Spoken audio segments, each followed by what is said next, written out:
Sports for Real with Coach Hall. Today I'm covering law number 7 of the 48 laws of power. Get others to do the work for you, but always take the credit. This has sports written all over it. If you break down any sport that's not an individual sport, then you will see that there are people behind the scenes that's doing the work where an individual person gets the credit. Take football. You got a running back, he breaks loose, he scores a 90-yard touchdown run. But you didn't see what it took for him to get to that opening space. Some linemen or a combination of linemen have teamed together to plow a hole for the back to run through. And it's just a matter of him getting through it and getting to the end zone. Also, the quarterbacks.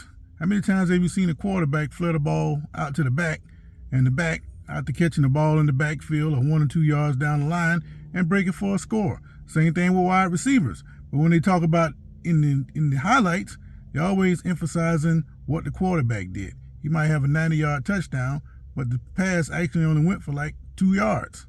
But that's just the way the game goes. As long as you score, teammates are happy. But you can't be jumping up and down like you did it all yourself, because in reality, we know that's not the case. But it also extends to coaches. Take Bill Parcells and Bill Belichick.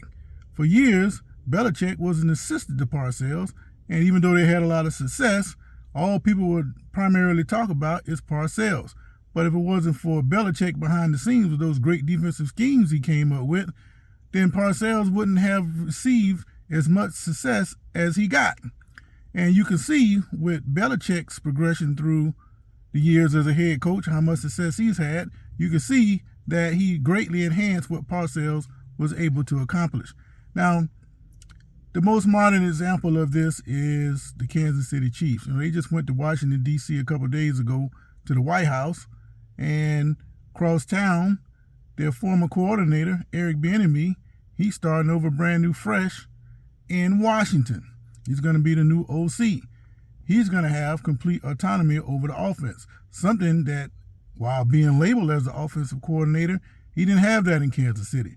So a lot of people were saying, because Andy Reid is supposed to be this great offensive genius, whatever success the Chiefs had was going to be attributed to Reid. So they're basically saying that Bieniemy was there in title alone. Now, there have been other examples of that. You take Florida A&M, where I went to school. I was there when Billy Joe was there, and his brother, Jimmy Joe, was the offensive coordinator, but the real person running the offense was the head coach, Billy Joe. That was his thing. And if you want to be a successful coach, take one side of the ball, get you a coordinator on the other side of the ball, and then you'll be fine. That way you got at least your hands on half the things that's going on with your team. But that's another subject. But Bieniemy, now that he's in Washington, he has a chance to carve his own path. But the question remains, can he have a lot of success like Belichick had when he got away from Parcells? That remains to be seen. But at least we'll get to see as fans what Bieniemy can do and what contribution he has actually made to the Chiefs. All that's up in the air. Sports for Real.